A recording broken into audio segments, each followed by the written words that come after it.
संत अपने गुण को सुनने के बाद भगवान कहते हैं कि उन्हें संकोच हो जाता है। प्रश्न होगा, उन्हें संकोच क्यों होता है? संत निर्भिमान होते हैं।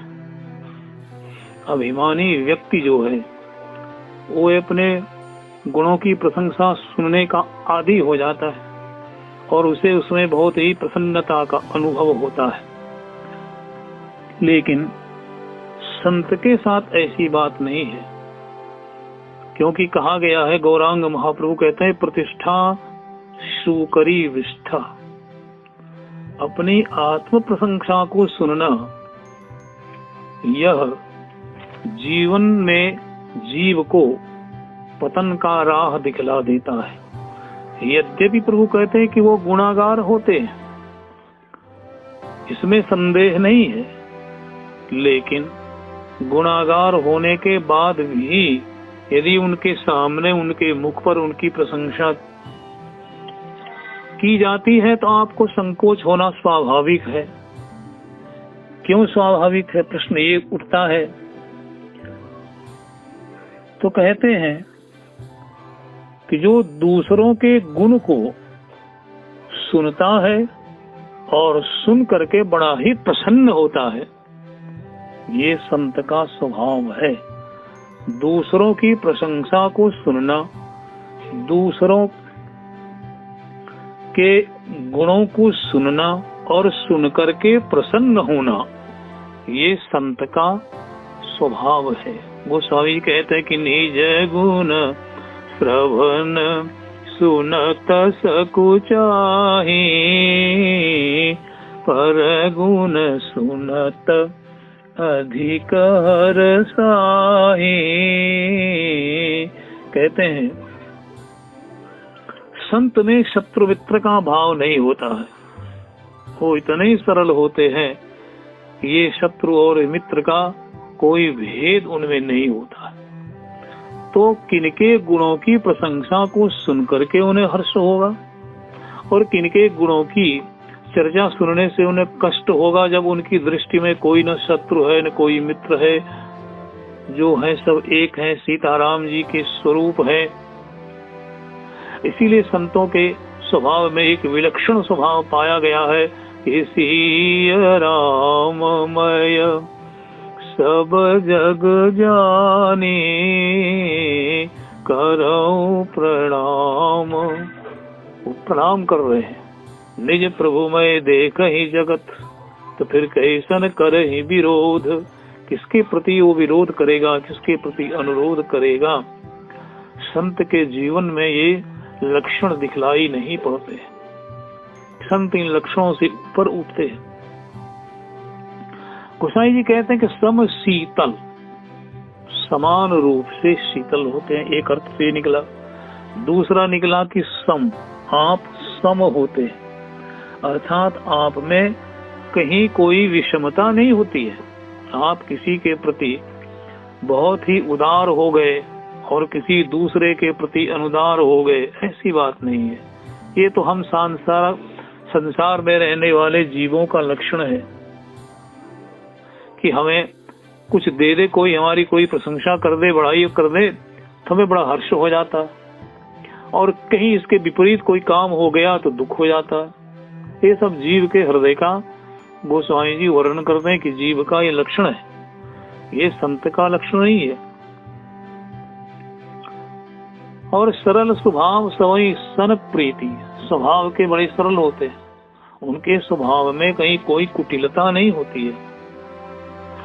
और जिनके हृदय में कुटिलता है तो उनके व्यवहार में भी कुटिलता आ ही जाएगी, कितना ही वो छुपाने का प्रयास क्यों न करे। छिपाने से कुछ छुप नहीं सकता है। हृदय के अंदर में जैसे भाव है वो हमारी वाणी से, भाव भंगिमा से, हमारे व्यवहारों से प्रकट हो ही जाते हैं। लेकिन कहते हैं कि संत तो क्या होते हैं, बोले शीतल, अर्थात आप में गर्मी नहीं होती। गर्मी तो होती है लेकिन क्रोध की गर्मी नहीं होती है। ये गोस्वामी जी कहने का तात्पर्य है कि क्रोध की गर्मी नहीं होती है। आगे चल करके भगवान आरण्य कांड में इस पर विवेचना कर रहे होंगे कि बूंद आघात सही गिरी कैसे, खल के बचन संत सह जैसे, खल के बचन। देखो लक्ष्मण, वर्षा काल में बादल पृथ्वी के बहुत निकट चले आते हैं और जो पानी गिरता है उस पानी में बड़ा वेग होता है, बड़े वेग से पानी की बूंदें चोट करती हैं। लेकिन देखो बूंद की इस चोट को पहाड़ इस प्रकार से सहन कर लेता है जैसे मानो कुछ हुआ ही नहीं है। उदाहरण में गोस्वामी जी ने कहा कि खल के वचन संत सह जैसे, दुष्ट के वचन को जैसे संत सह लेते हैं, कुछ बोलते नहीं है, वाणी से कुछ अप्रिय वचन उन्हें नहीं कहते हैं, बाघ वज्र का दंड नहीं दे देते हैं। भागवत जी में एक बड़ा बढ़िया सा प्रसंग आया है। सुखदेव जी महाराज परीक्षित से कह रहे हैं कि एक कन्नौज में ब्राह्मण था, कन्नौज देश में एक ब्राह्मण था, बाद में वो सन्यासी हो गया। अब सन्यासी तो हुआ लेकिन दुष्ट लड़के लोग बाबा जी को सताया करते थे। कोई उन्हें गालियां सुनाता था, कोई उन्हें चोट करता था, उनके शरीर पर हाथ से चोट करता था, कहता था देखो देखो ये कितना महान सहनशील है, कितना बड़ा ये बगुला भगत है, इतना सब होने के बाद भी ये कुछ नहीं बोलता है। कुछ लोग उसके मुख पर दूषित वायु को डाल देते थे लेकिन वो बाबा जी कुछ बोलता नहीं था। उद्धव वो यही सोचा करता था किसे मैं मानूं, किसे मैं कहूं कि यह मेरे दुख का कारण है। क्या ये लोग जो मुझे गालियां देते हैं, मेरी पीठ पर चोट करते हैं, दूषित वायु मेरे मुख के सामने आकर के फेंकते हैं, क्या मैं कहूं अथवा मैं अपने भाग्य या प्रारब्ध को मानूं कि अपने कर्म को मानूं? किसे कहूं कौन है दुख का कारण? और इन्हीं बातों पर वह चिंतन करते करते सोचते सोचते इन सारे दुखों से मुक्त हो जाता था कि इसका किसी को मैं कारण कैसे मानूं, किसी को कारण मानना यह उचित नहीं है।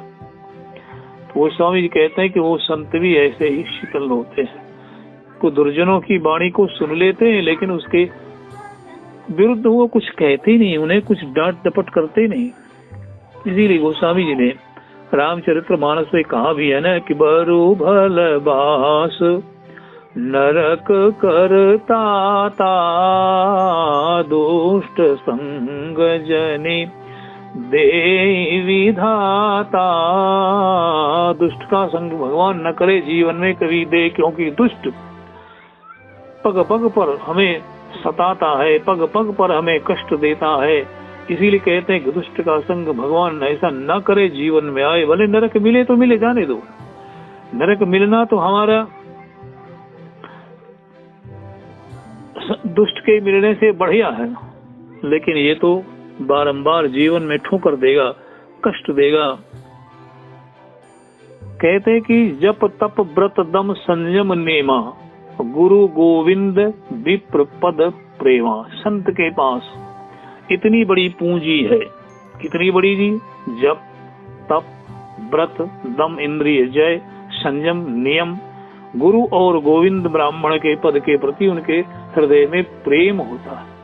ऐसा नहीं उनके हृदय में श्रद्धा होती है, उनके हृदय में प्रेम नहीं होता है, वो प्रेम नहीं करते हैं, ऐसी बात नहीं है।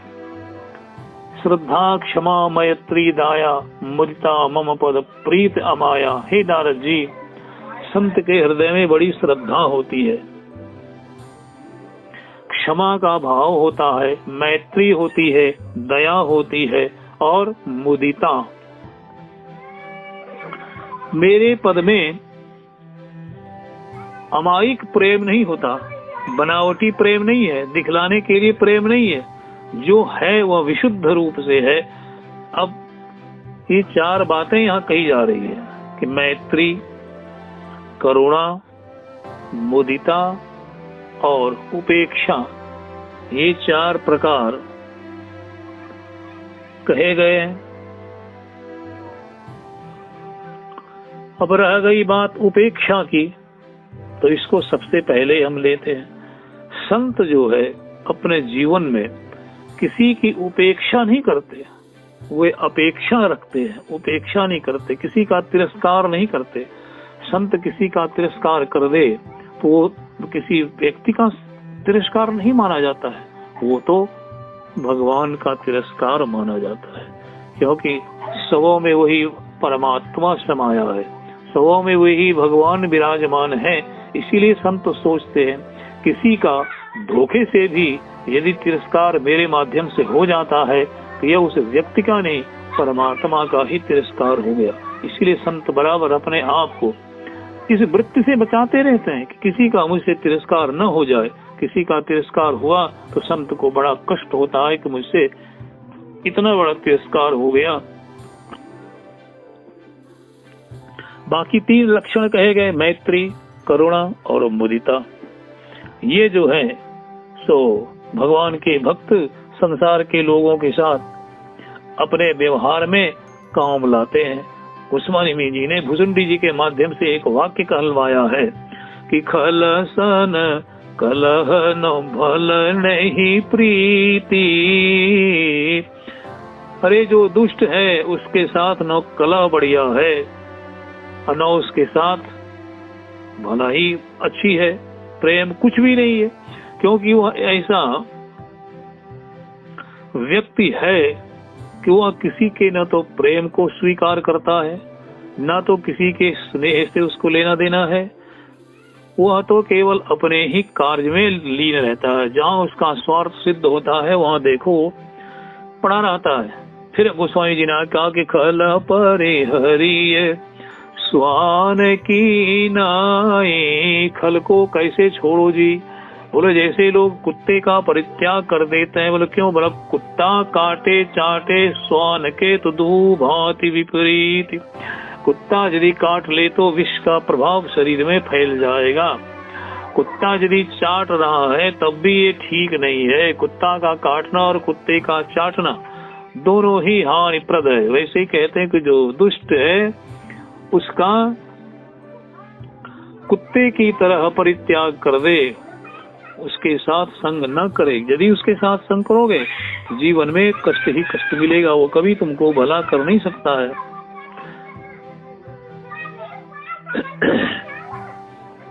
अब मुदिता नाम के गुण की चर्चा करें हम, तो जो बराबर वाले लोग हैं, बराबर वाले के साथ साथ मुदिता वृत्ति से व्यवहार करना चाहिए, क्योंकि दोनों सम है। और जहाँ दोनों बराबर हैं तो बराबर वालों में मुदिता वृत्ति, प्रसन्नता वृत्ति का काम अच्छा रहता है। इसीलिए कहते हैं कि परगुण सुनत अधिक हर्षाही। संत जब दूसरे के गुण को सुनते हैं ना तो बड़ा आनंद होता। अमुक व्यक्ति इतना बड़ा गुणवान है, अमुक व्यक्ति में ऐसे ऐसे गुण हैं, अमुक व्यक्ति में मानो भगवान के सारे गुण आ गए। ये संत का स्वभाव है। संत प्रशंसा करता है जी, संत किसी की निंदा नहीं करता है। मैत्री किसको कहते हैं? बोले जो अपने से भक्ति ज्ञान वैराग्य आदि जो पारमार्थिक गुण है, उन गुणों में जो श्रेष्ठ हैं उनसे संत मैत्री करते हैं। कि अमुक आदमी मुझसे वह भी श्रेष्ठ है लेकिन अपनी श्रेष्ठता को नहीं देखता है, वो सामने वाली की श्रेष्ठता को देखता है। हमारी अंगुली सदैव दूसरों की ओर उठती रहती है, हमारी उंगली दूसरों की ओर ना उठे, वो अपनी ओर आ जाए तो फिर देखो जीवन में एक आनंद छा जाएगा, हमारे जीवन में एक क्रांति घटित हो जाएगी। उपनिषद में हमारे संतों ने कहा है ना कि ये उंगली दूसरों की ओर मत उठाओ, अपनी ओर ले जाओ। देखो अंगुली क्या कहती है। अंगुली कहती यही है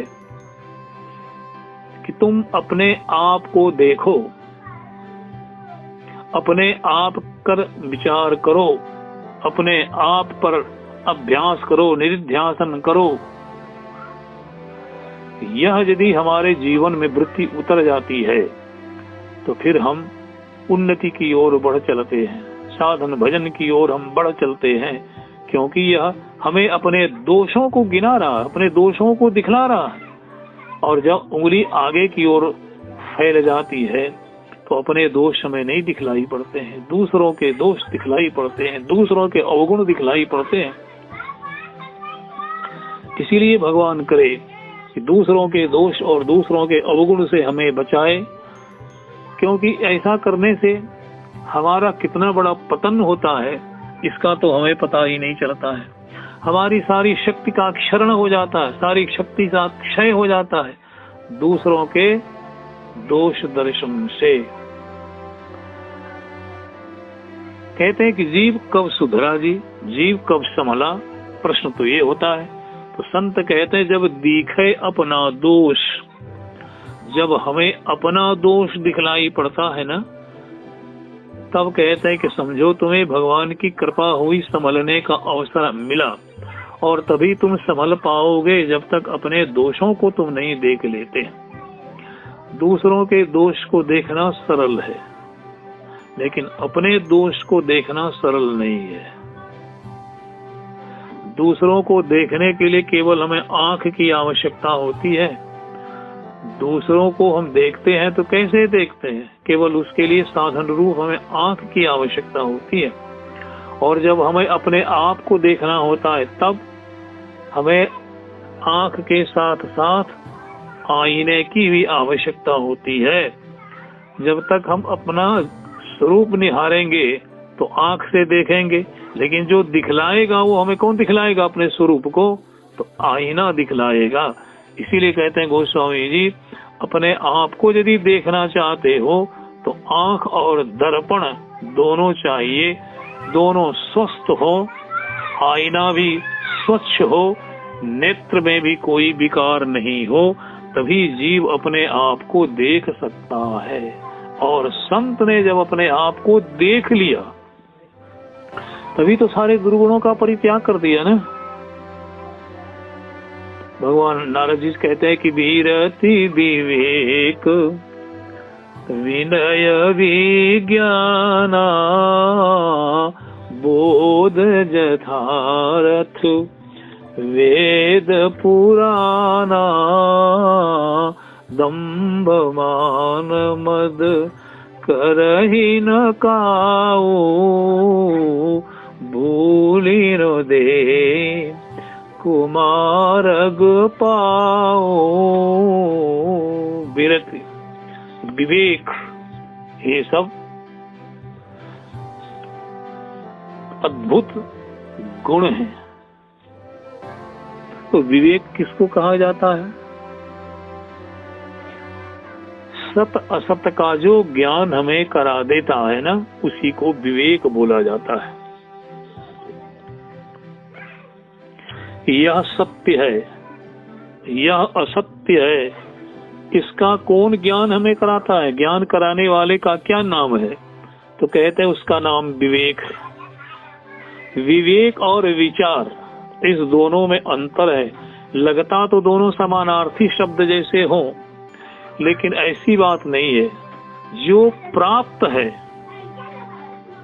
जो वस्तु हमें प्राप्त है, उसके लिए विवेक शब्द का प्रयोग हमारे यहाँ गुरुजन करते हैं। लेकिन जो प्राप्त नहीं है, जिन्हें प्राप्त करने की अभिलाषा हमारे अंदर में है, हम इसको पाए, वहां पर जो शब्द प्रयोग होगा वह विचार होगा। और प्राप्ति जो है, और प्राप्त के लिए हमें विचार करना पड़ता है कि उसको हम कैसे हस्तगत करते हैं, कैसे उसको पा सकते हैं, कैसे उसकी प्राप्ति करने के लिए हमें उपाय करना चाहिए। तो यह विचार कहलाता है। यहाँ गोस्वामी जी विवेक शब्द का प्रयोग करते हैं। कहीं कहीं विवेक को ज्ञान के रूप में भी प्रयोग में लाया गया है। इसीलिए कहते हैं कि विवेक के बिना मुक्ति संभव नहीं है। कहीं कहा गया कि ज्ञान के अतिरिक्त मुक्ति का कोई साधन नहीं है। तो यहाँ पर दोनों को समानार्थी शब्द के रूप में प्रयोग किया गया है, लेकिन विवेक में और ज्ञान में कुछ अंतर है। इसीलिए कहते हैं विवेक का अर्थ यही हुआ, इदम सत्यम इदम असत्यम, दोनों को जो बिलगा दे, और दोनों को जो बिलगाने के बाद सत्य है, उस सत्य को, व्यक्ति को पकड़ा दे, इसी का नाम है विवेक। आगे फिर गोस्वामी जी कहते हैं कि विरति, विरति क्या है? वैराग्य। तो वैराग्य जो है वो क्या है? दृष्ट सुख जो हम देख रहे हैं संसार, और श्रुत देखा नहीं है, सुनते हैं कि स्वर्ग में ऐसा ऐसा काम करने से जो जीव जाता है स्वर्ग, उसको सुख प्राप्त होता है। इसी को श्रुत सुख बोला जाता है। तो लोक और परलोक, इससे जिसके चित्त में उपरति हो गई, उसी को हम वैराग्य कहते हैं। पतंजलि अपने योग दर्शन में कहते हैं कि दृष्टानुस्रविक विषय वितृष्णा वशीकार संज्ञा वैराग्यम, कि दृष्ट और श्रुत सुख से मुक्त चित्त की वशीभूत हुई संज्ञा का ही नाम वैराग्य है। और इनसे भी, ये तो सामान्य कोटि का वैराग्य कहा जाता है। इससे भी ऊंचे स्तर का वैराग्य है, जिसे परम वैराग्य कहा गया है। कई तात सो परम विरागी तृण सम सिद्धि तीन गुण त्यागी, ये परम वैरागी का लक्षण है। तो यहाँ सामान्य वैराग्य की बात कही जा रही है कि विषय के प्रति हमारे हृदय में कोई आकर्षण का न होना, सामने विषय की वस्तु पड़ी हो और हमारे हृदय में उसके प्रति किसी भी तरह का कोई आकर्षण नहीं है, तो यही वैराग्य है। और वैराग्य के ही ऊपर ज्ञान अवलंबित है। ज्ञान की हो ही विराग बिनु। तो वैराग्य मानो कारण है, और ज्ञान क्या है? बोले कार्य है। तो जब तक जीव के हृदय में विषय वासना के प्रति पूर्ण रूपेण मन वचन और कर्म से तो वैराग्य नहीं होगा, तब तक उसके हृदय में ज्ञान की उत्पत्ति संभव ही नहीं है। क्योंकि वैराग्य हमारे चित्त को धीरे धीरे संसार की इन सभी वस्तुओं से अलग करते जाता है। यह असत्य है, यह असत्य है, इसके साथ नेह ना करो, इसके साथ संबंध ना जोड़ो। इन सारी बातों से धीरे धीरे हमारे हृदय में संसार के प्रति पूरे रूप से जब वैराग्य की भावना जम जाती है ना, तब कहते हैं कि तब ज्ञान उदय होता है। इसके बाद है क्या? तब तो ज्ञान को आना ही आना है, कोई रास्ता नहीं है। ज्ञान में वैराग्य की प्रबल भूमिका मानी जाती है, और भक्ति में समर्पण जो है उसकी प्रबल भूमिका मानी जाती है। भक्ति में यदि समर्पण जीव के हृदय में हो ही नहीं, तो फिर उसके हृदय में प्रेम का भाव प्रकट हो ही नहीं सकता है। समर्पण के बिना प्रेम या भक्ति जो है उसका जीव के हृदय में प्रादुर्भाव हो ही नहीं सकता है। इसीलिए गोस्वामी जी ने कहा कि जीव के हृदय में ज्ञान की हो ही विराग बिनु कभी संभव नहीं है। और यहाँ गोस्वामी जी करते विरति, ये सामान्य कोटि का वैराग्य कहा जाता है। तो विरति विवेक, और अब तीसरा तत्व जो है वो कहते हैं विनय, अर्थात हमारे अंदर में जो नम्रता है, विनयी स्वभाव हमारा जो नम्रता है, उसी का विज्ञान है। और विज्ञान के तीन अर्थ कहे जाते हैं। एक है विकृत ज्ञान, दूसरा है ज्ञान से विहीन अवस्था को, और तीसरा जो है वो कहते हैं श्रेष्ठ ज्ञान, उन्नत ज्ञान। तो यहाँ विज्ञान का अर्थ यही है कि ज्ञान का ये तात्पर्य है कि हम अपने आप को पहले जान गए। कल तक हम अपने आप को नहीं जान पा रहे थे। कल हम समझ रहे थे कि मेरा नाम चैत्र है और इसका संबंध तो शरीर के साथ है, हम नहीं हैं। चैत्र मैत्र देवदत्त नहीं है, ये सब हमारे शरीर का नाम है।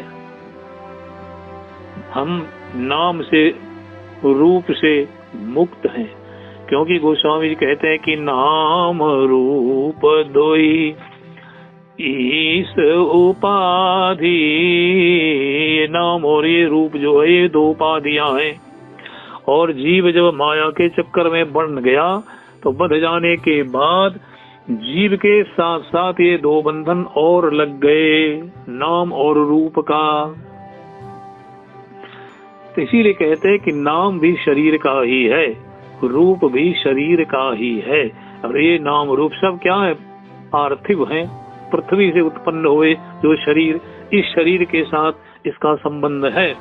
लेकिन आत्मा नाम रूप से मुक्त है, उसे किसी नाम से हम नहीं पुकार सकते हैं, उसे हम किसी रूप के द्वारा नहीं जोड़ सकते हैं। हम ये कह दें कि यह आत्मा का स्वरूप है तो ये बड़ी भ्रांति होगी, बड़ी भूल होगी, क्योंकि उसका कोई रूप है ही नहीं।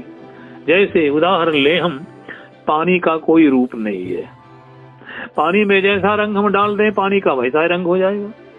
तो हम कहे देखो पानी का रंग लाल है, अरे पानी का रंग लाल नहीं है, पानी का रंग काला नहीं है, उसका कोई रंग ही नहीं है, पानी रंगहीन है। हम जैसा उसमें रंग डाल देंगे वैसे ही पानी का रंग दिखलाई पड़ेगा। ये तो संसार की बात है, पानी का संबंध संसार से है, समझने के लिए यह केवल दृष्टांत को लिया गया, लेकिन यह आत्मा के तल पर घटित हो जाए संभव ही नहीं है, क्योंकि वो तो गुणों से मुक्त है, प्रकृति के गुणों से ही जो मुक्त है उसका फिर नाम क्या होगा, फिर उसका रूप क्या होगा? कोई नाम नहीं, कोई रूप नहीं। एक बड़ा बढ़िया सा प्रसंग भागवत जी में आया है। सनकादिक ऋषियों ने प्रश्न कर दिया है ब्रह्मा जी से, पितामह चित्त गुणों में प्रवेश कर जाता है कि गुण चित्त में प्रवेश कर जाते हैं? तो ब्रह्मा जी इसका कोई उत्तर नहीं दे सके। ब्रह्मा जी ने मन ही मन नारायण का स्मरण किया है, और नारायण के स्मरण करने के बाद तत्क्षण वहां एक अद्भुत दृश्य सामने खड़ा हो गया। क्या खड़ा होता है? एक हंस का प्रवेश हो रहा है। जब हंस का प्रवेश हो रहा है और हंस निकट आया तो सनकादिक ऋषियों ने पूछ दिया कि आप कौन हैं? तो हंस ने कहा, मुनीश्वरों, तुम्हारा प्रश्न तो शरीर के साथ है, शरीर का परिचय दिया जाता है, इसके नाम और रूप की व्याख्या की जाती है, और तुम लोगों ने ब्रह्मा जी से प्रश्न किया है गुण प्रविष्ट हो जाता है चित्त में कि चित्त गुणों में प्रविष्ट हो जाता है। मुझे तो आश्चर्य लगता है कि तुम लोग ब्रह्मवादी मुनि हो, और ब्रह्मवादी मुनीश्वर होकर के तुम लोगों के मुख से यह प्रश्न कैसे निकल गया कि आप कौन हैं? और जो मैं हूं इसका परिचय ही नहीं दिया जा सकता है, और जिसका परिचय दिया जा सकता है वह मैं हूं ही नहीं, मैं तो उनसे मुक्त हूं। और भगवान ने सनकादिक ऋषियों को बड़ा ही दिव्य उपदेश प्रदान किया है। इसी को भागवत के अंतर्गत में हंसादेश कहा गया है। इसलिए कहते हैं कि भक्त हमारे जो है, संत हमारे जो है, उनमें चार बातें विशेष रूप से दिखाई देती हैं: विरति, वैराग्य, विवेक, विनय और विज्ञान। चारों का देखा जाए तो एक दूसरे के साथ संबंध है। वैराग्य का संबंध विवेक के साथ। क्यों? तो वैराग्य संसार को कह रहा झूठा, संसार में क्या फंसते हो, यहाँ कुछ नहीं है। और विवेक किसी की पुष्टि कर रहा है, ये सत्य है, ये असत्य है, तो असतरूप संसार का त्याग करो, और ये सोच करके वो बड़ा विनयी हो जाता है। और विज्ञान का अर्थ है कि अपने को पहले हमने जान लिया। क्या जाने जी? कि मेरा नो ये नाम है, न मेरा ये रूप है, मैं इनसे मुक्त हूं, मैं आत्मा हूं। हमारे यहाँ चार प्रकार के वेदांत के जो सूत्र हैं उसका अहर्निश चिंतन करने के लिए हमारे गुरुजनों ने कहा है कि इसका अहर्निश चिंतन करते रहने से तुम भी वही हो जाओगे। पहला ही सूत्र दिया, प्रज्ञानम ब्रह्म, कि वह ब्रह्म कैसा है, क्या उसका स्वरूप है? कोई स्वरूप नहीं। और प्रज्ञानम, ज्ञान स्वरूप। ज्ञान कहते तो कुछ बात और होती, उसमें उपसर्ग लगा दिया प्रकृष्ट ज्ञान। उससे उन्नत श्रेष्ठ और कोई ज्ञान है ही नहीं। संसार के तो जो ज्ञान है उसे हम तो ज्ञान कहते हैं, लेकिन वो ज्ञान है नहीं, वो जानकारी है। क्योंकि ज्ञान तो पहले होता नहीं है, और बड़ी कठिनाई से किसी को यदि उपलब्ध हो गया तो फिर वो मिटना नहीं जानता है। और जो होता है मिटता है वो ज्ञान नहीं है। किसी पुस्तक को पढ़ लिया, रट लिया, कंठाग्र हो गया, 10 दिनों तक नहीं पढ़े तो भूल जाओगे, तो यह ज्ञान ज्ञान नहीं है। इसको हम कहते हैं जानकारी। ज्ञान के लिए इंग्लिश में कोई शब्द भी नहीं है। हम जो कहते हैं नॉलेज, नॉलेज का अर्थ ज्ञान नहीं है, नॉलेज का अर्थ जानकारी है। तो कहते हैं ज्ञान तो पहले होना नहीं जानता है, और यदि हो जाए तो वो मिटना नहीं जानता है। युग युगांतर, जन्म जन्मांतर जीव का जन्म होता जाए, तन मिलता जाए, लेकिन ज्ञान मिटने वाला नहीं है। यही तो भगवान श्री कृष्ण ने अर्जुन से कहा था, अर्जुन तुम्हें पूर्वापर का कोई पता नहीं है, लेकिन मुझे पूर्वापर का ज्ञान है कि मैं कौन था और मैं कौन हूँ। जीव विस्मृत हो जाता है, भूल जाता है।